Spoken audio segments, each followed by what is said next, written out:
Everyone go follow Greypilledpodcast on every platform on Earth. These are the fallen angels from the book of Enoch, mentioned in Genesis 6, and they abducted Earth women. It's no bullshit, guys, when I say everything originated in and through there into the British Empire, the Germanic empires, the Italian banking families, and to the Americas. He only has one fucking wristwatch, man.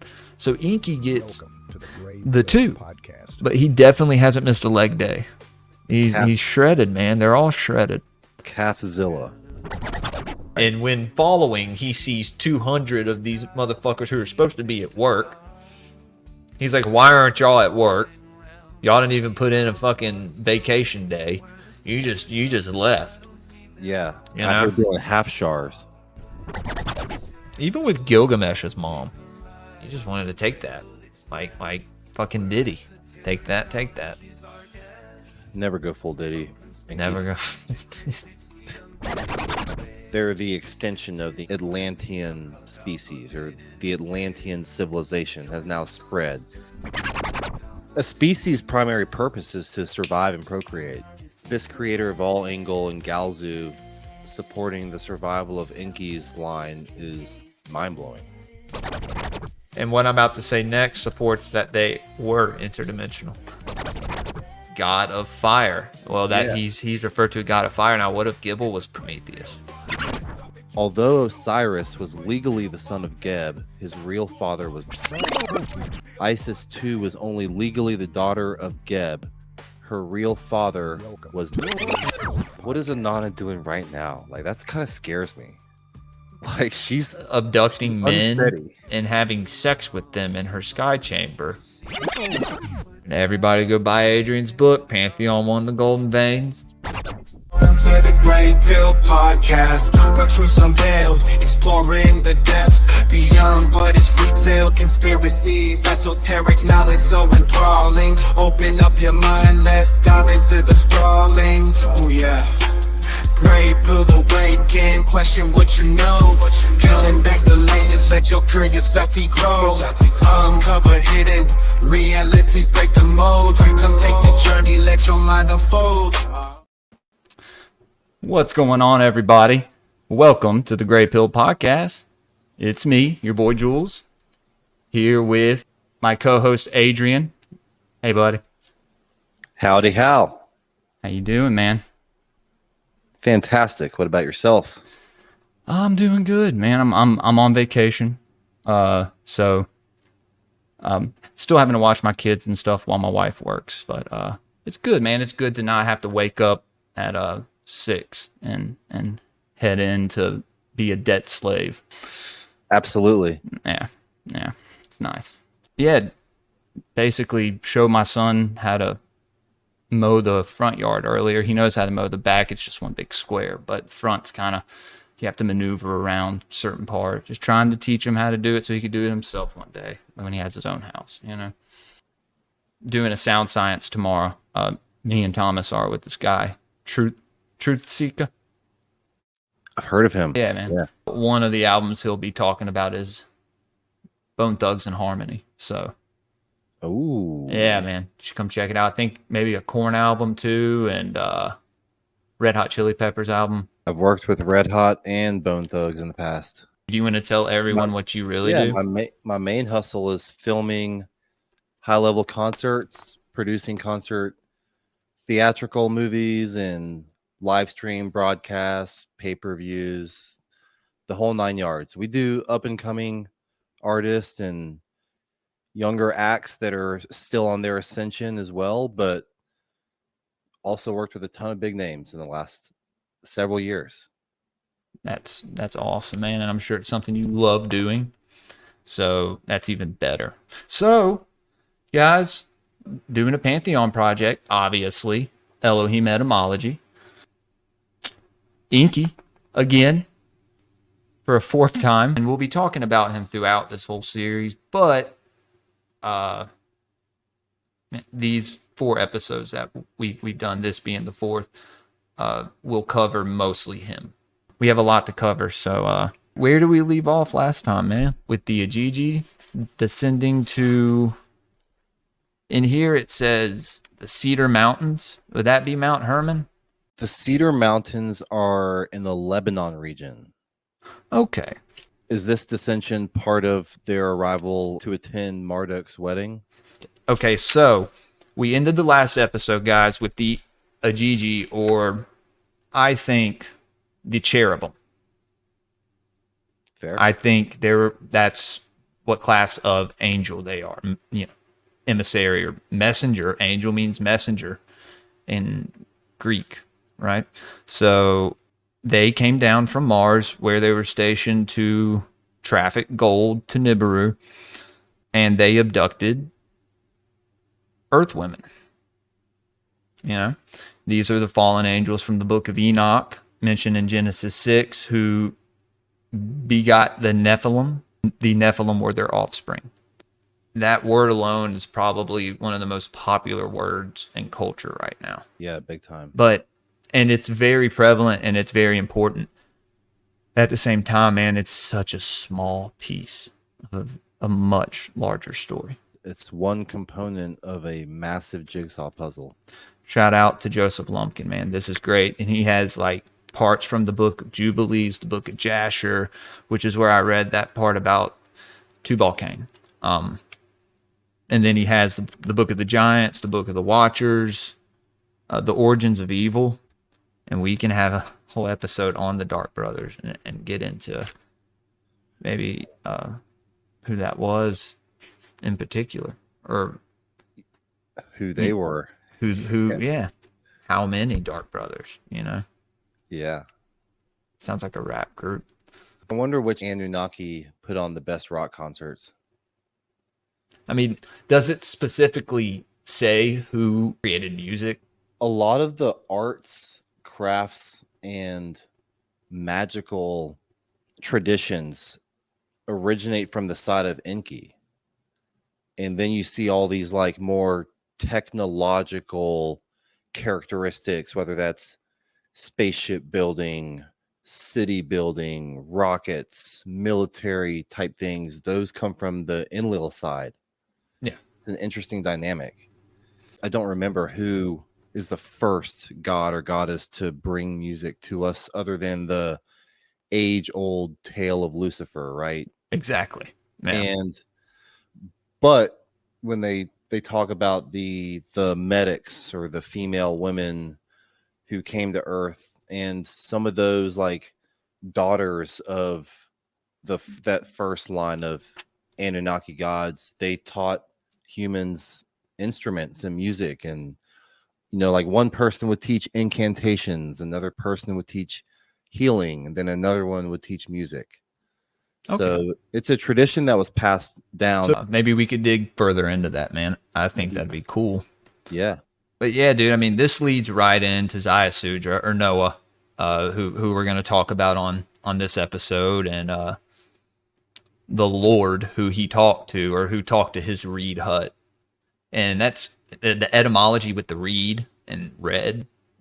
I think we had maybe mentioned it on a prior episode, where it the Red Sea could very well have been referred to as the Reed Sea. Right. Yeah. Reeds were very important. Then you have people named Reed. You know? Yeah. That's a name. Yeah. So it's turned into a name. And you can say that with a lot of names. One letter can change a lot, or even just the emphasis on one vowel in a different way can change the meaning of a word or a name. You can trace it through this etymology, and people can say etymology is fucking gay or whatever. That's fine. That's their opinion, and they have a right to have that opinion.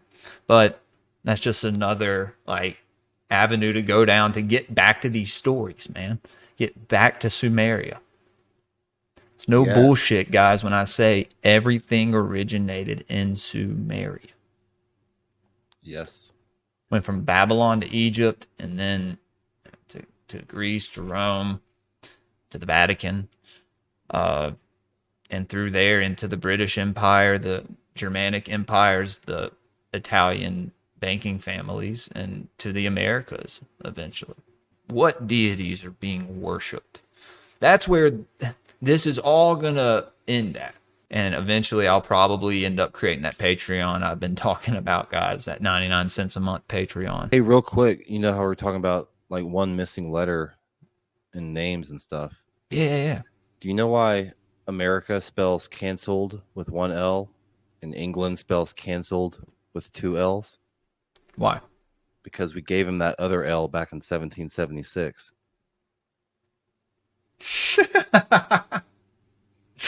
Yo, I need that. Yeah. I need it, dude. I got to get a Rodecaster. We'll add 1 degree of production value to each episode moving forward. I'm surprised you don't have like a Rodecaster in like some store. You're kid free, bro. You can get a Rodecaster. That's the reason I can. That's the replacement, man. You instead of having a kid, Adrian, you just have a Rodecaster. And I knew I'd find the beauty in this situation. And then eventually, when you become the co-host on Greypilled, and then we'll get 2 Rodocasters. Yeah, dude. When that day comes. Okay, so hold on. Do you say Igigi or Igigi? Igigi. Is it Igigi? Sounds better. No, I think Igigi sounds better. I hope it's Igigi. And with some of Igigi would sound fucking retarded. Yeah. There's some flexibility in a lot of it, but there is. I've been feeling myself on these Pantheon projects, guys. I got that new Shure mic. Looking fresh. That $500 mic. I was gonna say you got the bulky one. Yeah, dude. The interface came with instructions, and I was like, "This doesn't explain shit," you know? Yeah. And then on Macs, dude, it's just so different. Like I grew up with a Dell, you know? Yeah. So, or a PC. Yeah, man. Thomas was like, "Yeah, you got to get that one." I was like, "Okay, I'll take it from Thomas. He's been doing this for like 12 years." So, and I take care of my stuff. This last mic, that Yeti, I'm gonna get a shelf and put like all my books on it and my little Nephilim portal baby and all this cool stuff that I have. But the mic, I'm gonna put up there too. So, yeah, decor. Yeah, man. I'm gonna always keep the mic. Like, this was the first podcast mic. So, Shamgaz led this rebellion onto Earth, and last time we talked about the Igigi rebellion, right? Yes. So it says right here, one among them, Shamgaz, his name was, their leader became, and he basically says, if none of you agree, then this sin shall fall on me. Yeah. And I want to correct myself. I think it may have been last episode or the one before that. It may have not even been a Pantheon project. It was on my episode with The Cave, with my buddy Chef and Joe Reezy from The Cave. I was saying how 300 angels came down, but it was only 200 that came down with them. By the time of Marduk's wedding, 200 of them on the landing place descended. Upon the great platform in the Cedar Mountains, they came down. Did they later become known as Mount Hermon? I mean, it probably is a mountain. Yeah, Mount Hermon's probably like the peak of that region or that range. Is this Marduk? That's a common depiction of Marduk whenever you search. I figured. Yeah. See, he only has one fucking wristwatch, man. So ENKI gets the 2. But he definitely hasn't missed a leg day in this. No. He's shredded, man. They're all shredded. Calfzilla. Calfzilla. Yeah. Dude. Oh, dude. What's this depiction? Is this Tiamat? We brought up Lilith last episode. And I wanted to read to you and our audience this story, basically, of when Lilith fell, when she rejected the Creator. So, created at the same time, in the same way, there was no master, no leader, and only bickering between them. It's talking about Adam and Lilith. Lilith said, "I will not be below you in life or during sex. I want the superior position." But Adam would not relent and insisted God had created him to be the head of the family and in the affairs of earth. Lilith was enraged and would not submit. Then God communed with Adam in the cool of the evening, and as he entered into his presence, Adam appealed to God. As God fellowshipped with them, they reasoned together, Adam, Lilith, and the living God. But Lilith would not listen to God or Adam, seeing that with two people of equal authority there could be no solution. Lilith became frustrated, angry, and intractable. Finally, enraged and defiant, she pronounced the holy and ineffable name of God. Corrupting the power of the name, she flew into the air. She flew into the air, changing form, and disappeared, soaring out of sight. Adam stood alone, confused, praying. Lord of the universe, he said, the woman you gave me has run away. At once, 3 holy angels were dispatched to bring her back to Adam. The angels overtook Lilith as she passed over the sea. Was she going back to the ocean or to the Abzu? Yeah, and what sea was it? Exactly. And was she a skilled pilot to where she could navigate herself in a craft, or is this symbolism for another? That's what I was thinking. Or did she shapeshift? Yeah, now Like, we're did they getting hit into- her with some kind of alchemical device that maybe I don't know who would have created it, but I don't know, man. There's a lot of ways to look at that. In the area where Moses would later pass through. Wow, I didn't plan on that, dude. We had just talked about Moses. Yeah. The angels ordered Lilith to come with them in the name and by the authority of the Most High God, but she refused. As her rebellion increased, she changed, becoming more and more ugly and demonic. Bro. So, yeah, this bitch is shapeshifting. Like, she has a curse, some kind of ethereal curse put on her, where it's causing her to change form. Somebody has power over her. Yeah. God spoke into Lilith's heart, saying, you have chosen this evil path, and so shall you become evil. You are cursed from now until the end of days. Lilith spoke to the angels and said, I have become this, created to cause sickness, to kill children, which I will never have, and to torment men. With these words, she completed her demonic transformation. Her form was that of a succubus. Confined to the night, she was destined to roam the earth, seeking newborn babes, stealing their lives, and strangling them in their sleep. Christ is king, guys. That's hardcore. Yeah. She torments men even now, causing lust and evil dreams. Her rebellious and evil spirit forever traps her, bound in the darkness of her own heart. Lilith became the mistress and lover to legions of demons. And Adam's countenance fell, and he mourned, for he had loved Lilith, and he was again alone and lonely. God said it was not okay for man to be alone, so he made from his rib. Right. I guess that may be where she found Samael. Or Samyaza, who we were just talking about. As the courtier of demon spirits, like, they must be the match made in hell. Think about it. Think about how she just acted it, described in that story.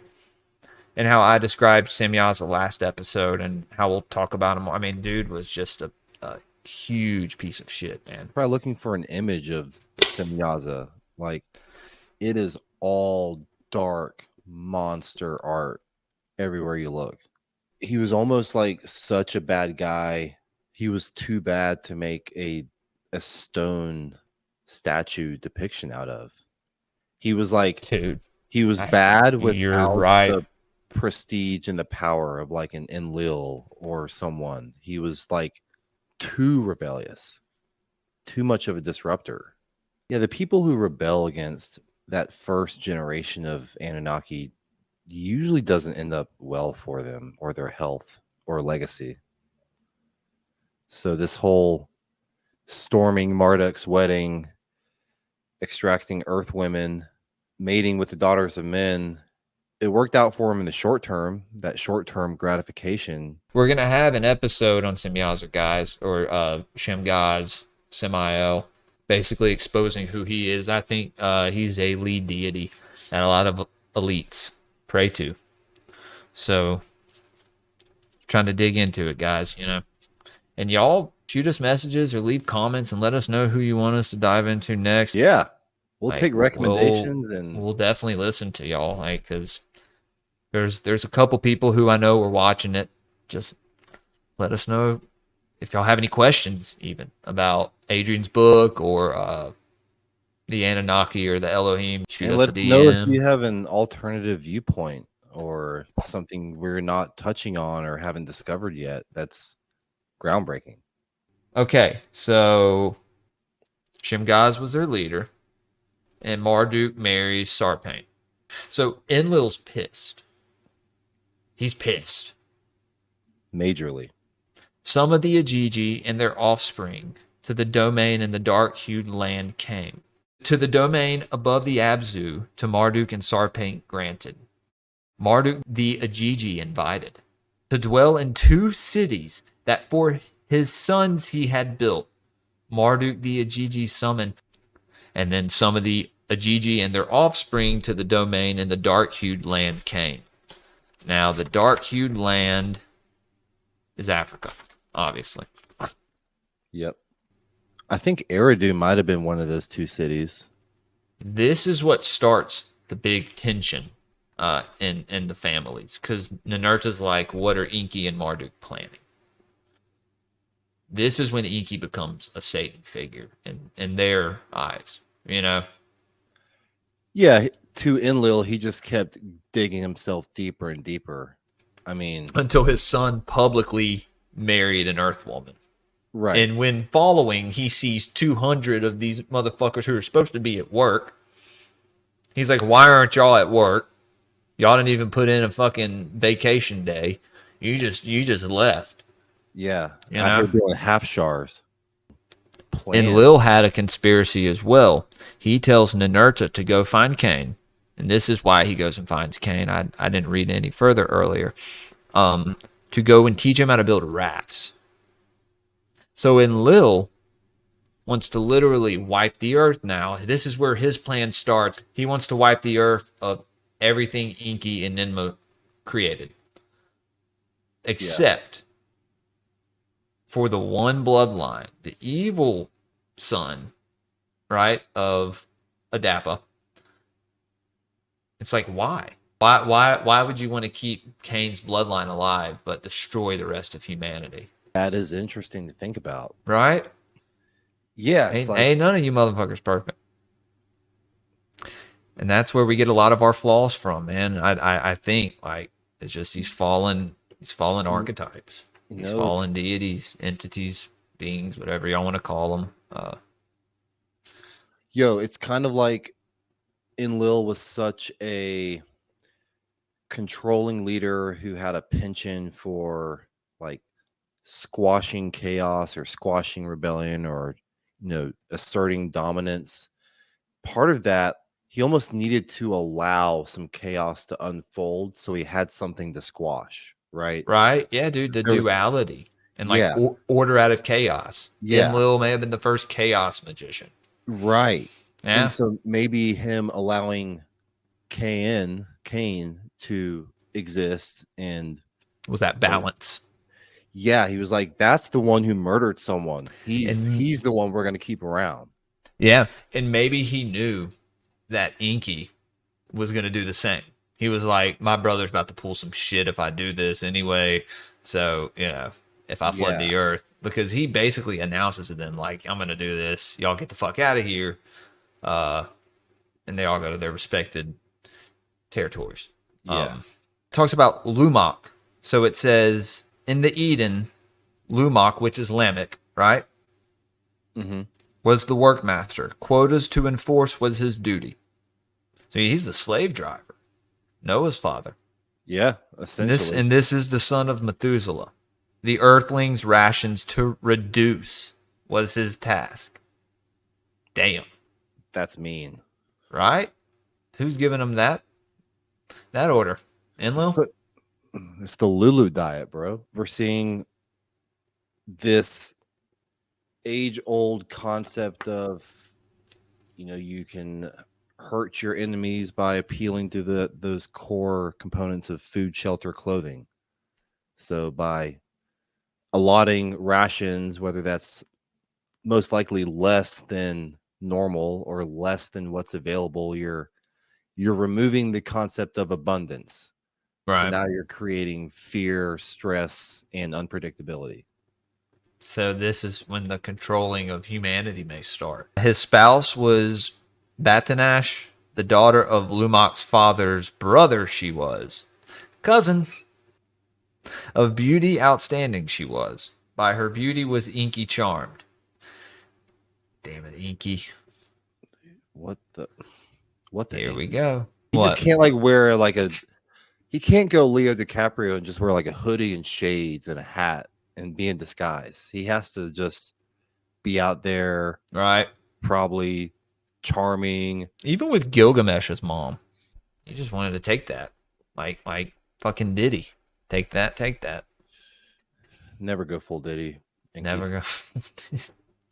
So, ENKI to his son Marduk a word did send. To your domain Lumok do summon.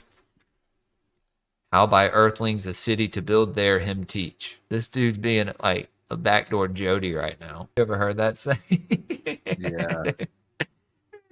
To the household of Ninmah and Sharubak, the haven city, his spouse Batanash he brought. From the angry earthling masses protected and safe to be. Thereafter ENKI his sister Ninmah and Sharubak was quick to visit. On the roof of a dwelling when Batanash was bathing, ENKI by her loins took hold. He grabbed her by the pussy. It sounds that way. Yeah, dude. ENKI of her loins took hold. He kissed her. His semen into her womb he poured. Dude. Again? With the child Batanash was, her belly was truly swelling. To Lumak from Sharubak, word was sent. To the Eden return, a son you have. To the Eden, to Sharubak, Lumok returned. To him Batanash the sun showed. White as the snow his skin was. The color of wool was his hair. Like the skies were his eyes, and a brilliance were his eyes shining. Amazed and frightened was Lumok. To his father Matushal he hurried. So this is identical to the biblical story. This guy's like, this ain't my son. Right. Zayasudra, he of long bright life days, she called him. In Sharubak he was raised. Now this is Noah. Correct. Ninmah on the child her protection and affection bestowed. ENKI the child greatly adored. To read the writings of Adapa him he taught. Adapa had writings? The books of Adam were about him, right? Not written by him.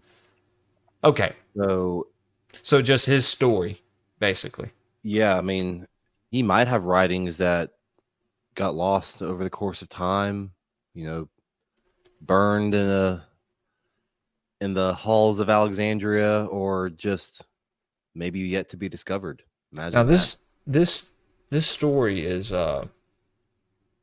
called Atrahasis, right? Yeah, the legend of Atrahasis. Okay. In Sharubak, he grew up and espoused Imzara, and she bore him 3 sons, Ham, Shem, and Japheth, right? So before the deluge and how the mysterious Galzu, decisions of life and death in secret guided. What? Galzu is a very interesting, mysterious figure in this whole saga. His name means great knower. I can't figure out if Galzu's real or like a common dream visitor that hits multiple people. Is he the emissary from the creator of all, not Anu? Anu would be like more of a physical, 3-dimensional humanoid version. and Galzu's that, but with a deep, like another layer of spiritual intrigue, and like he can almost walk through. But he would incarnate. Yeah, I mean, but he would incarnate physically, right? They write about conversations with him, but I never see anything where like they touch him, or he's handing them something, or he doesn't get in any wrestling matches. It's like he's almost like Bruce Willis in The Sixth Sense. Yeah, no. Shit's about to hit the fan like in a dream, and it's like a warning of something. Yeah, well, it brings him up, and with steps majestic to Enlil, his way he made.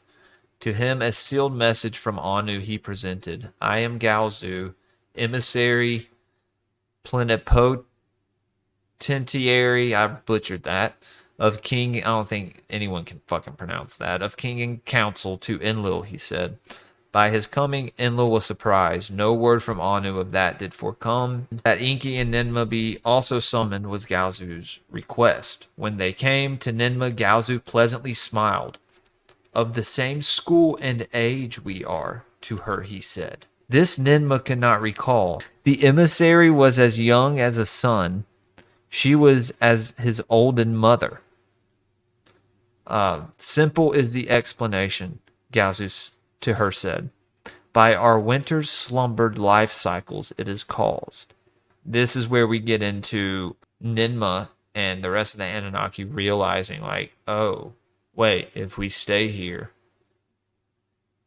we are aging. Their minds were also affected, as sons were older than the parents they had left. This is the account of how the Anunnaki to abandon Earth decided.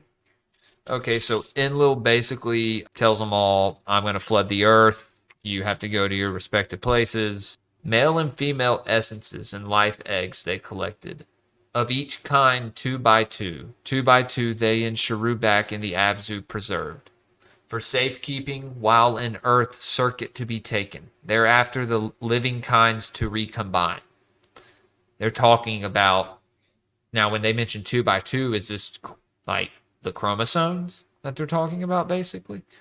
With all we know, the DNA, age, it has to be a genetic laboratory situation where they can harness and organize the DNA of all the relevant life forms and species that they want to keep around and preserve them that way.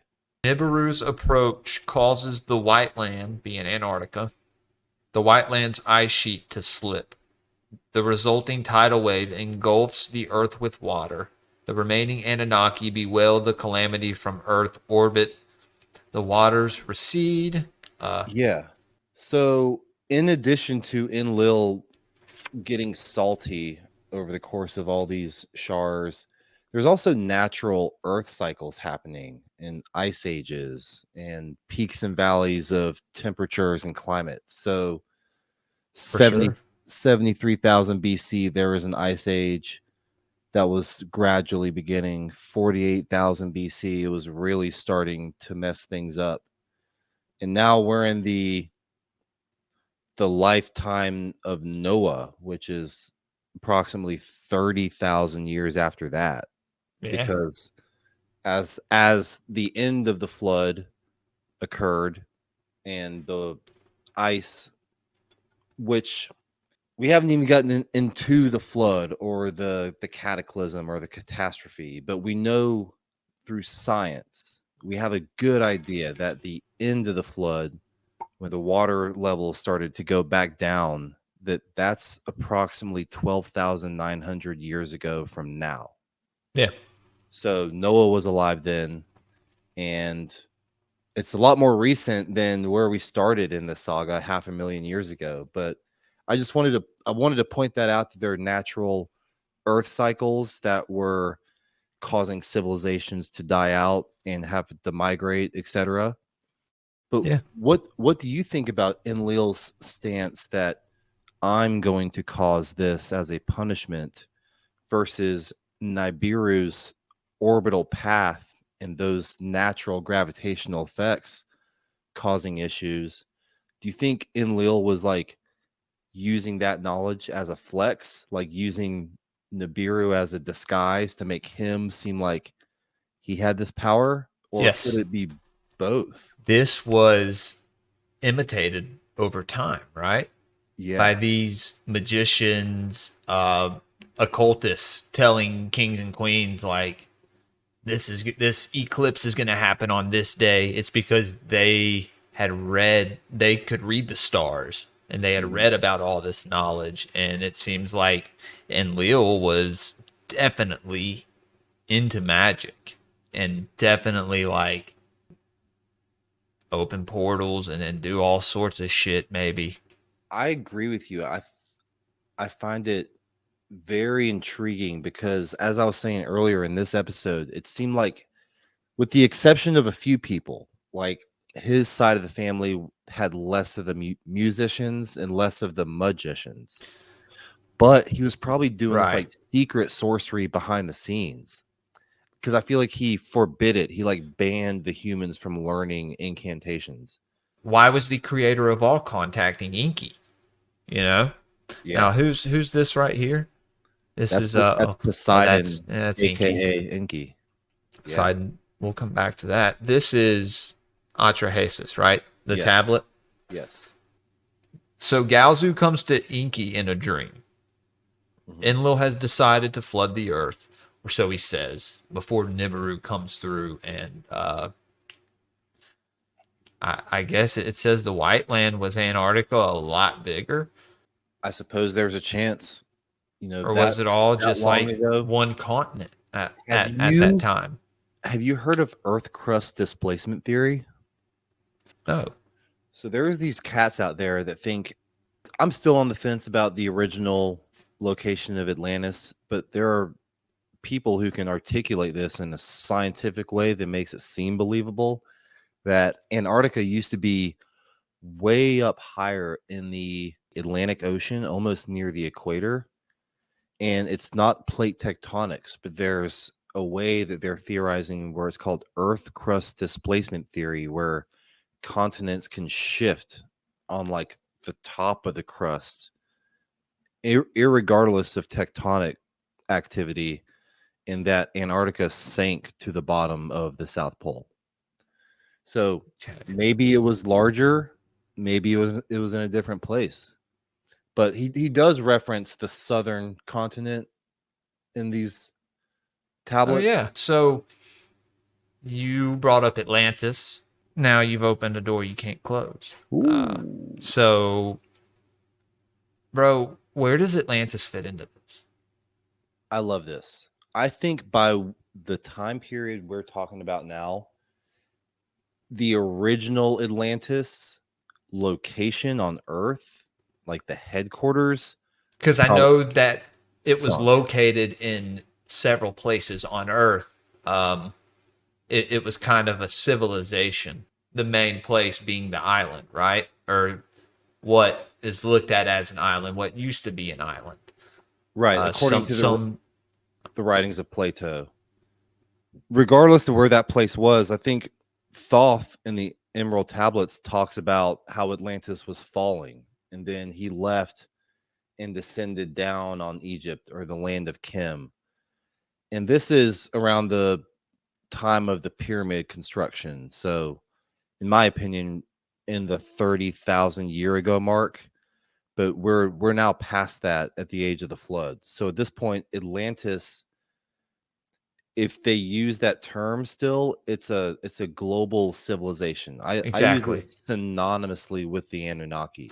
And dude, the Atlantic Ocean, right? Atlanta, Georgia. It's used a lot. Yeah, I just wanted to get your opinion on where that fit in there.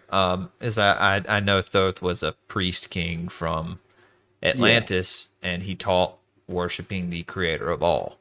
Yeah. At this point, any gods or Anunnaki leaders that were a part of that original culture, this is now just they're the extension of the Atlantean species, or the Atlantean civilization has now spread. Atlantis proper as like a city probably is no more, but Atlantis as an idea is like a global consciousness or intelligence group. So we're on the 10th tablet. Galzu contacts ENKI in a dream. And he's like, this is the will of the creator of all. Tell your son. But ENKI and Enlil and Ninmah, all the Anunnaki, made an oath that they wouldn't tell of this great flood, right? They all had to agree to it. Mm-hmm. Because I'm pretty sure Anu signed off on it. Right? Right. But Galzu came to ENKI in a dream, kind of went behind Anu's back, and was like, this is the will of the creator of all. Go tell the house of your son. So it's like the creator of all wants ENKI's bloodline to live on. Right? Yes. Isn't that something? Yeah, man. A species' primary purpose is to survive and procreate. Right. So right. regardless of your full god or demigod or Lulu or half Lulu, it's like you're gonna want to keep thriving and replicating yourself. This creator of all Engel and Galzu supporting the survival of ENKI's line is mind-blowing. And what I'm about to say next supports that they were interdimensional. And Galzu in the dream vision, with the stylus on the tablet, an image drew and placed the engraved tablet by the side of ENKI's bed. Now, ENKI woke up and was basically like, oh, it was a dream, and looked next to him and there's a tablet. Right? Mm-hmm. Now, it wasn't a tablet like this, was it? No. Negative. No. Is this the lapis lazuli? Like a lapis lazuli tablet? What is lapis lazuli? It's crystal, right? Yeah, like a blue. So he tells ENKI to go tell Noah, hey, you need to build this ship. I mean, dude, do you think it was a UFO or do you think it was a boat? What do you think? Did they have the resources to build something that technologically advanced? Or was the boat just a psyop, dude? You know? It was not a boat in the sense that we know boats, right? It's almost like I have my opinions and like the fun fantasy ideas, and then there's other people's opinions. And Benson, my co-author, believes it was a submarine. And that, I mean, dude, why? Of course, ENKI would tell or give him plans for a submarine because ENKI was right here. Yeah. I mean, this is ENKI. Poseidon or correct. Neptune. Yeah. And let me pause you there. Remember earlier you were asking about Ningal?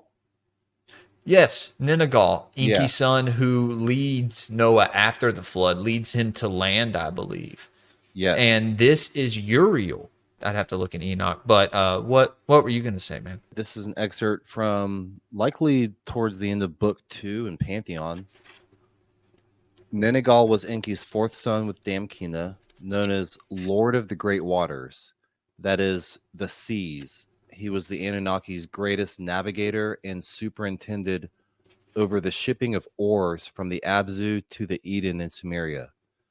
It was Ningal who assisted in the construction of Noah's Ark, which was actually a submarine, and it was he who piloted it through the duration of the floods, the only Anunnaki who remained on Earth's surface at that tempestuous time. I knew there was Ningal who married Ninarsin, right? Yeah. So I never looked at Ningal. Like I guess for a while I thought that was the same deity. But Ningal is a male. Right.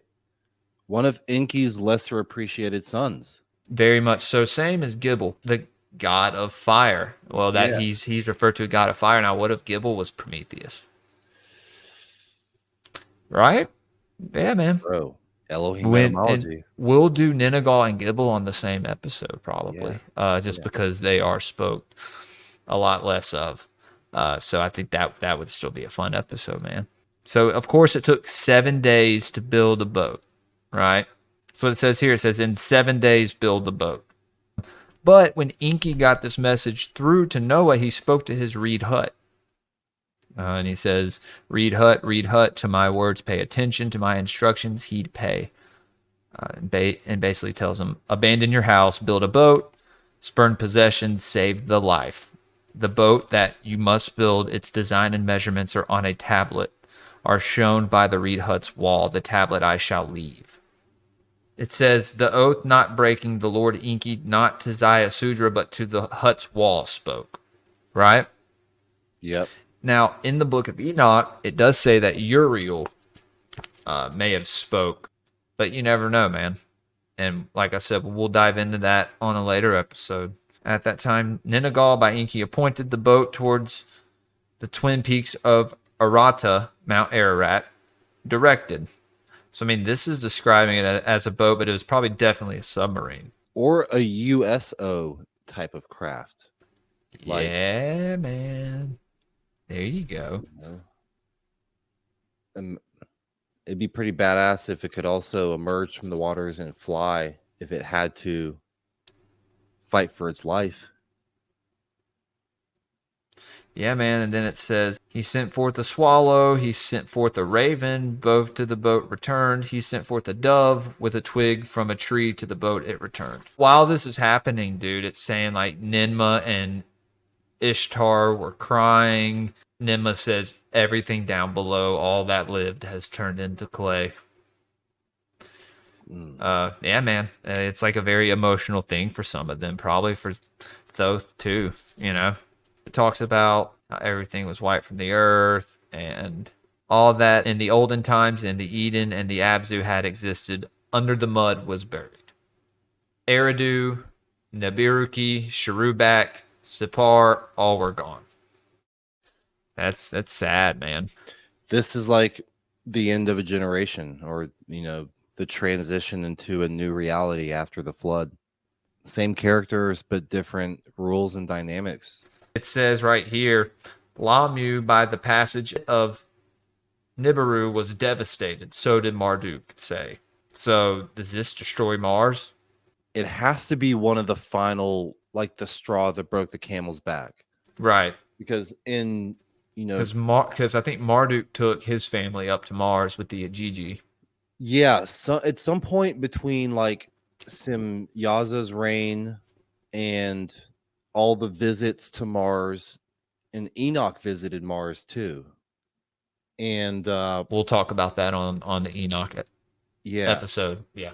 There is a point in time where the conditions started to deteriorate, and some of that had to be related to Nibiru's destruction or gravitational effects every time it passed through this region of the solar system. And so, you know, multiply this by close to 500,000 years, right? Yeah. So between 500,000 years ago to 12,000 years ago, all those circuits and passes and gravitational entanglements seems to have just completely destroyed Mars's atmosphere. If you listen to your boy Terrence Howard, right? It's like here we go. These planets in the Goldilocks zones, they're slowly drifting away from their parent star. So Mars might have been 1,000,000 years ago the most hospitable to Earth. Like, I can't say that with any degree of scientific confidence, but right. Let's say way, way back, potentially 1 billion years ago, Mars could have been more in the Goldilocks zone, more hospitable to life. We know there's still water on it now, and it's naturally going further away. Plus Nibiru's jacking it up, and now Earth is the big winner. Yeah, dude, and who's to say that if the Ajiji all went with Marduk to Mars, they didn't bring their Nephilim children with them and just like kept them in the spaceship? Yeah, you know. Yeah, and I mean, we know that a whole lot of them probably found caverns within the Earth in places that Enlil didn't know about.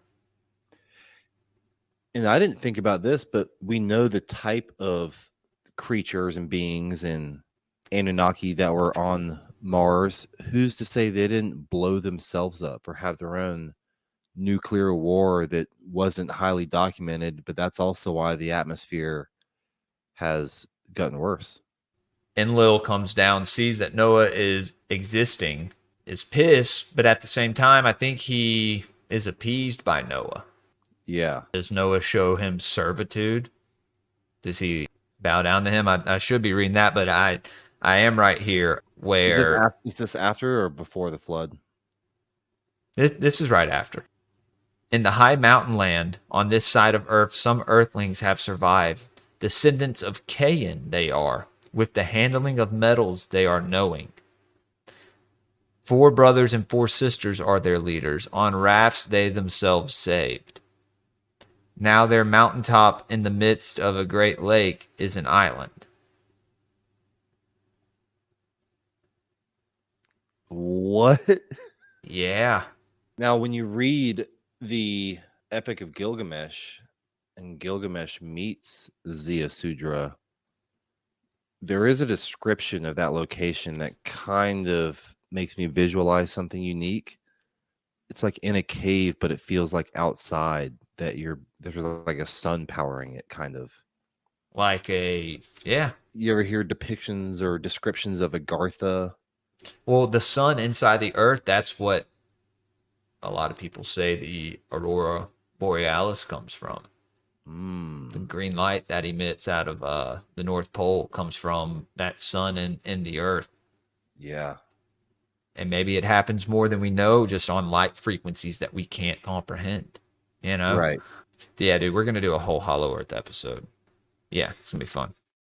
So he was pissed at first that Noah and them survived, but once Ninurta tells him that Cain, descendants of Cain survived, it's like, you know, like he's like happy, it seems. It is the will of the creator of all. It's like, no, it was the will of the creator of all that Noah's bloodline survived. I wonder if this is a brief moment in history where Enlil shows compassion, that he's happy to see a survivor. Yeah. Is he showing a little bit of human-esque characteristics here? Yeah. Yeah. A little bit of love. And so after this, it talks about they need a landing place, right? Mm-hmm. What better landing place than the desert in Egypt? They're like, oh, the Great Pyramid. They built it, and Ningishita, Thoth, with the help of his brother Gibble, who fashioned the apex stone. I didn't know that. Yeah, so there you go, Gibble. Well, he gets There's his your flowers. legacy. Yeah. You don't get an episode, dude. That's all he. Nah, he'll get his episode, like we said. And so they named it Ekur, the Ekur, house which like a mountain is, a beacon to the heaven it was. Yeah, and so because Ningishita fashioned this, they built the Sphinx. Let us beside the twin peaks a monument create. The age of the lion let it announce. Do you know why a lion was represented? Was it the constellation that was? It had to be the age of Leo. That was either Right. And I'm a Leo, so maybe I should know that. But they say, let the gazing lion precisely eastward facing with Ningishita's image be.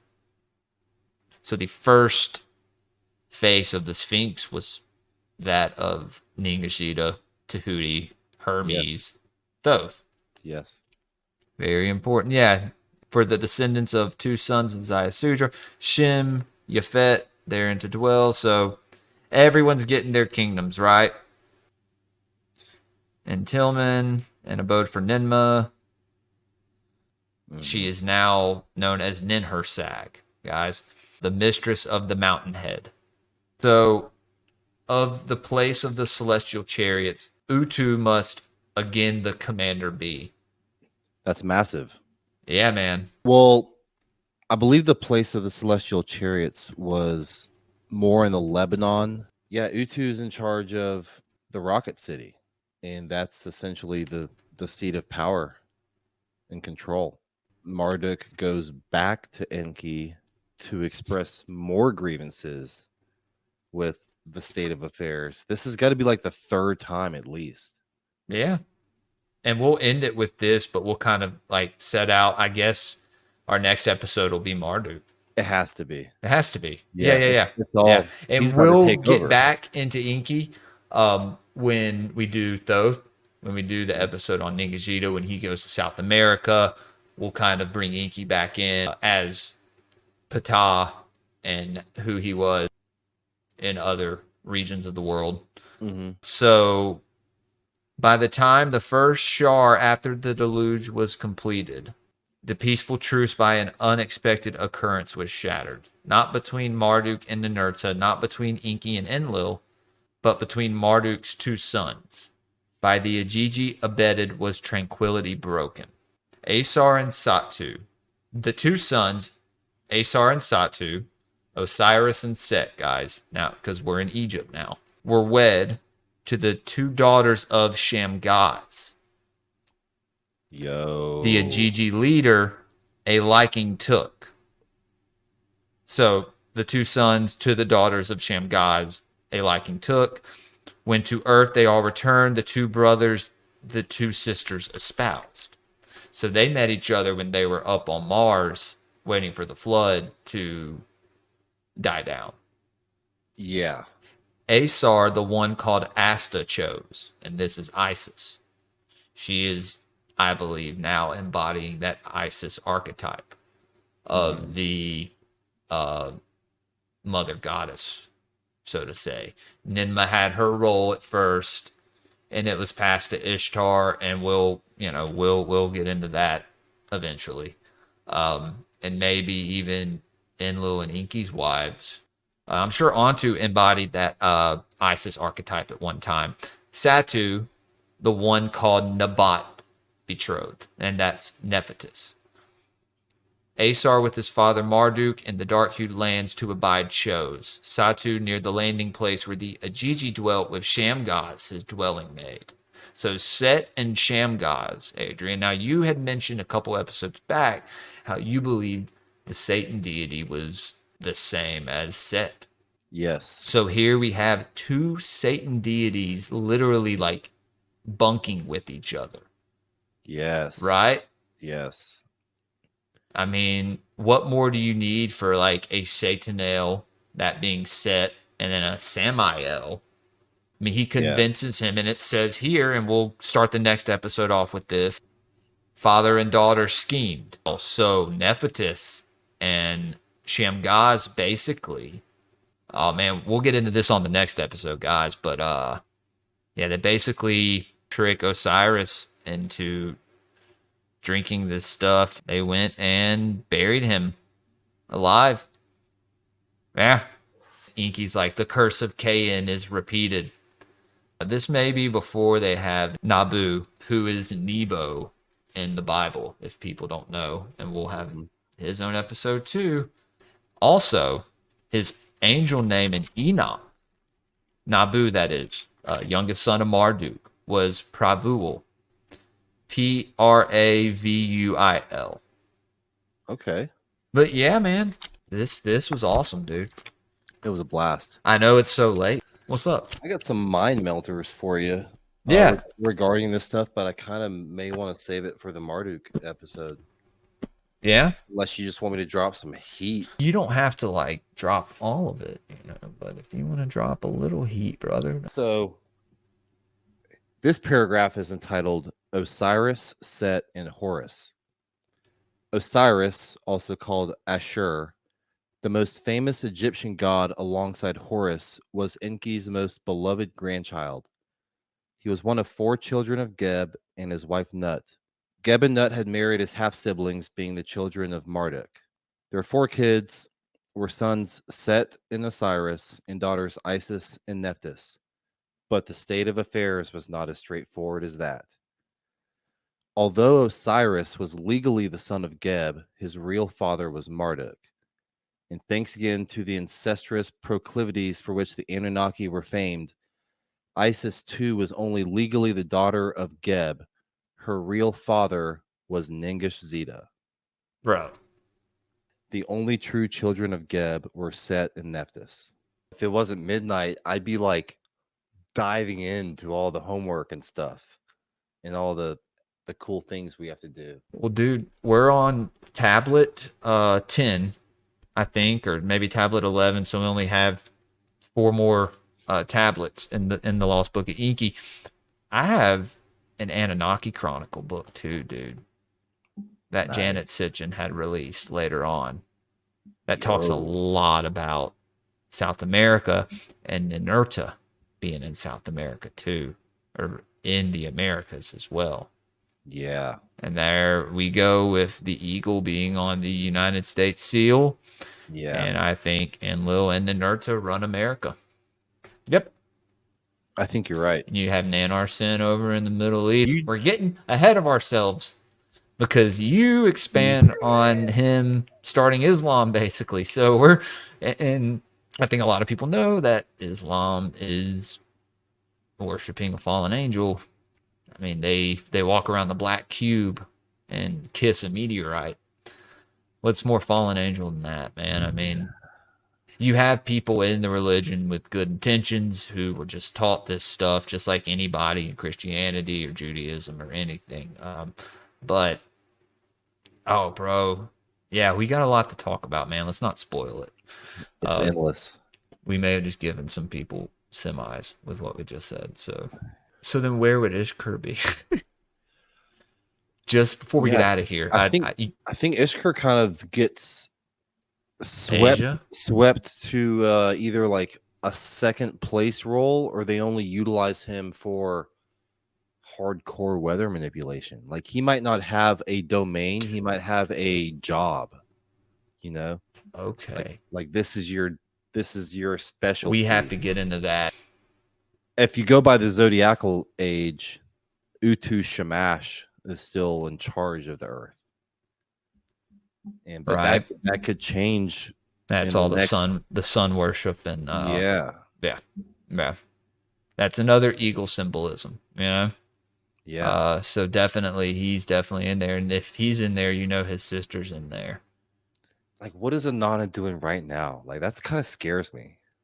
Like, she's abducting men and having sex with them in her sky chamber. And then they come back down here and they're traumatized for life, or they turn like schizophrenic or something. Like, dude, she's still doing it. Because when we get into her and her story, we'll talk about her sex chamber. It literally states she had a sex chamber in the clouds. Yeah. And like, you know, she would just get these dudes, whether it was in the clouds or on the ground. If they didn't please her, she would kill them. Dude, in these last 4 little tablets, we will talk about the death of Dumuzi, the descent of Inanna, which is in the Necronomicon. Like, we got a lot to talk about, dude. Even the Pyramid Wars a little bit, you know? And there's like 2 Pyramid Wars. Yeah, bro. And these, so I think it's like 5 more tablets that we have in here. Yeah.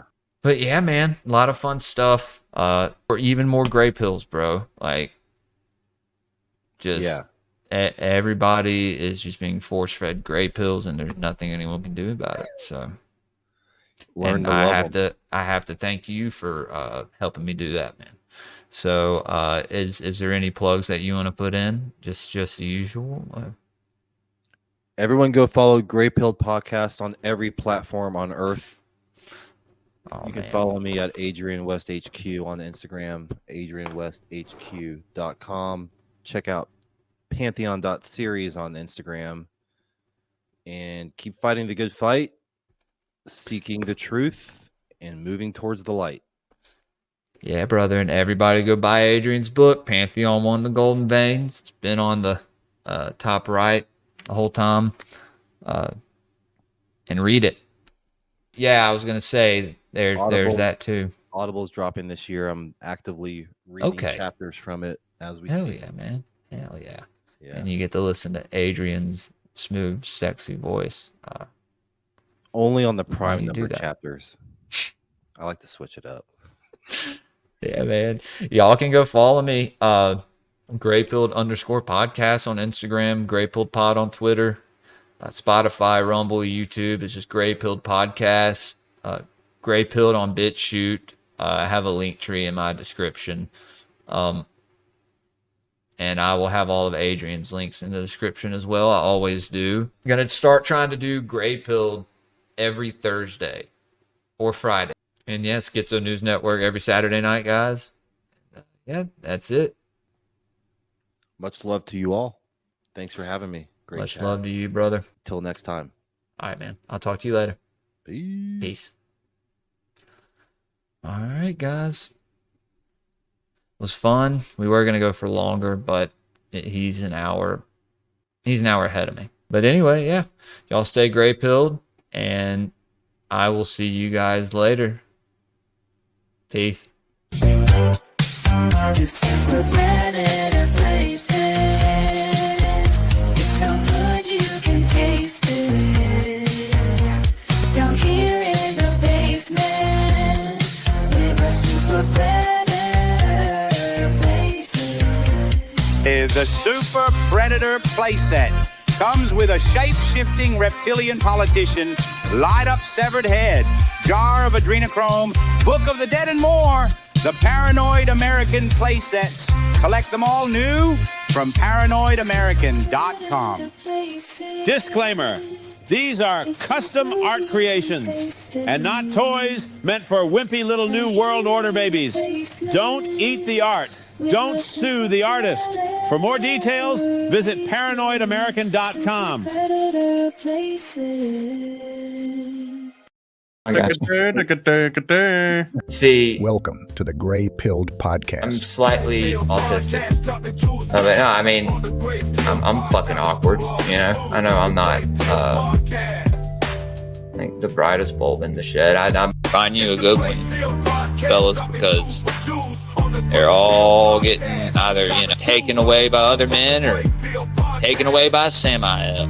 They called Demiurge Jehovah etheric mermaids in your semen. I don't know how I feel about that. Marduk is the scapegoat. Azazel means the scapegoat. Wow. Get the E from the beginning of his name and the L at the end. Put that together, and have your Saturn deity right there, guys. Everyone knows about the reptilians and their cavern systems underground that lead to Hollow Earth. And we can talk about that when Mr. Hall talks about the teachings of Paracelsus and his many views on the elementals, and I find that fascinating. Create a Patreon with anyone fucking like 99 cents a month. I don't know. Maybe I'll go live if not. I don't give a fuck. I don't really care what people think, so I like it. You're killing it, Jules, bro. There's some people that are kind of mad, man. Okay, well, all right, we're going to take you back out. Red and black, and that's alchemical. In Freemasonry and in all esoteric mystery schools, the eagle is usually a representation of the original phoenix. Just blew my own mind. Gray pills dropping left and right, man. 3-6 Mafia is the sipping on the scissor, right? They were bringing the hydrocodone on the hands-free phone. On the hands-free phone, yeah. It's the Greypilled Podcast, dropping jewels with Jews on the Greypilled Podcast. Time to school all these fools on the Greypilled Podcast. Welcome to the Greypilled Podcast.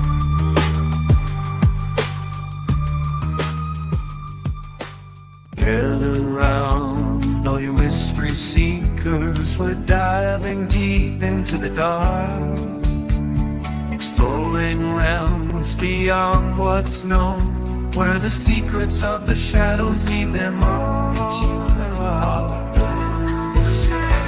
Come take a ride on the Greypilled Express, where esoteric knowledge is our guest. From conspiracies to cryptids, we unveil the veil. Mysticism and the occult, our forbidden tale. Join us on this journey to uncover